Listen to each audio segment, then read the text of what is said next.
అందరికీ good morning. నేను Chittoor టూటల్ inspector మాట్లాడుతున్నాను.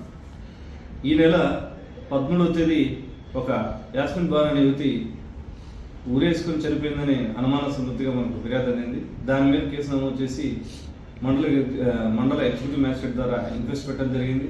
అట్లాగే దానికి సంబంధించిన కేసు రిజిస్టర్ చేసి దాని మీద విచారణ చేయడం జరిగింది. అందులో భాగంగా ఈ అమ్మాయి యొక్క మృతిపై అనుమానాస్పదంగా మనకు అమ్మాయి తండ్రి మరియు వాళ్ళ కజిన్ బ్రదర్స్ అయినటువంటి బాషా అలియాస్ లాలూన్ అట్లాగే అబ్దుల్ కలాం వీళ్ళ ముగ్గురు మీద అనుమానం ఉంది.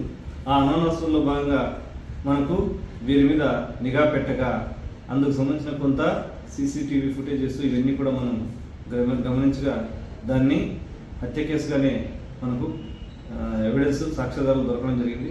ఈ క్రమంలో వారిని అరెస్ట్ చేయ నిమిత్తం మన టీమ్స్ తిరుగుతుండగా వీళ్ళు నిన్నటి దినం 22/4/2025 మండల ఎగ్జిక్యూటివ్ మ్యాజిస్ట్రేట్ చిత్తూరు వారి దగ్గరికి వెళ్ళి ఈ విధంగా వారు చేసినటువంటి నేరాన్ని ఒప్పుకోగా దాని మేరకు వారిద్దరిని తీసుకుని వచ్చి డిప్యూటీ తహసీల్దార్ అర్బన్ వారు నిన్న మనకు ఫిర్యాదు రూపంలో రిపోర్ట్ రూపంలో మనకు హ్యాండ్ ఓవర్ చేయడం జరిగింది.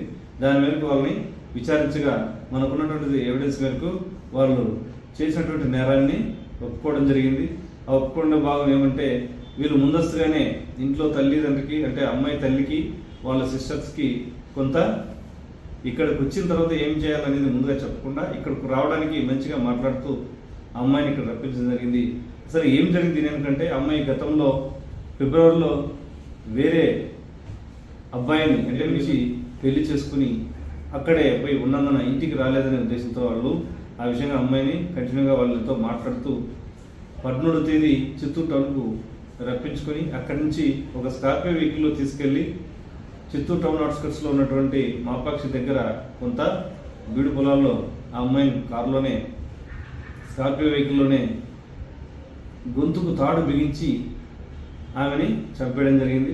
ఆ తర్వాత తిరిగి అదే కారులో తీసుకొచ్చి ఇంటి ముందర వరండాలో పడుకోబెట్టి ఏమి చెప్పకుండా వాళ్ళు అక్కడి నుంచి ఆ రోజు నుంచి ముగ్గురు కూడా పరారులో ఉన్నందున దాని మీద మనకు రాబడిన సమాచారం మేరకు ఎవిడెన్స్ కలెక్ట్ చేసి నిన్నటి దినం వాళ్ళ ఎంఆర్ఓ దగ్గర ఈ విధంగా జరిగిన నేరాన్ని ఒప్పుకోవడం వాళ్ళు మనకు ఎంఆర్ఓ గారు ఇద్దరు ముద్దాయిల్ని ఒక రిపోర్ట్ రూపంలో మనకు హ్యాండ్ ఓవర్ చేయడం దాని మేరకు వాళ్ళని పూర్తిగా విచారించి నేరం కన్ఫెషన్ స్టేట్మెంట్ అంతా రికార్డ్ చేసి ఈరోజు వాళ్ళని జ్యుడిషియల్ రిమాండ్కు పంపుతారు.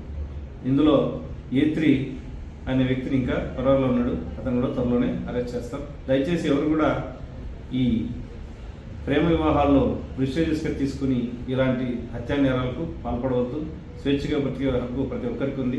కాబట్టి ఇలాంటి నేరాల్లో తల్లిదండ్రులు ఇరుక్కొని లేనిపోని సమస్యల్ని తెచ్చుకోకూడదని వాటిని అర్థం చేసుకుంటారని పోలీసు వారి తరఫున విజ్ఞప్తి. ఏదైనా ఉంటే పోలీస్ దృష్టికి తీసుకొస్తే మేము కౌన్సిలింగ్ చేసి సమస్య లేకుండా మేము పరిష్కరించడానికి ప్రయత్నం. గౌరవనీయులు చిత్తూరు జిల్లా రాజశ్రీ ఎస్పీ శ్రీ మణికంఠ చందోలు ఐపీఎస్ గారి ఆదేశాల మేరకు Chittoor SDPO incharge Prabhakar sir యొక్క ఆధ్వర్యంలో నేను 2 టౌన్ సిఐ మరియు 1 టౌన్ సిఐ మరియు మా ఎస్ఐలు మిగిలిన ఇతర సిబ్బంది కలిసి ఈ యొక్క కేసులో చాకచక్యం వ్యవహరించి ఈ యొక్క కేసుని ఇది హత్యా నేరంగా నిర్ధారించి దాని వైపు నిన్నటి దినం వీళ్ళని 2 టౌన్ పోలీస్ స్టేషన్లో అరెస్ట్ చేసి జ్యుడిషియల్ రిమాండ్ పంపడం జరుగుతుంది.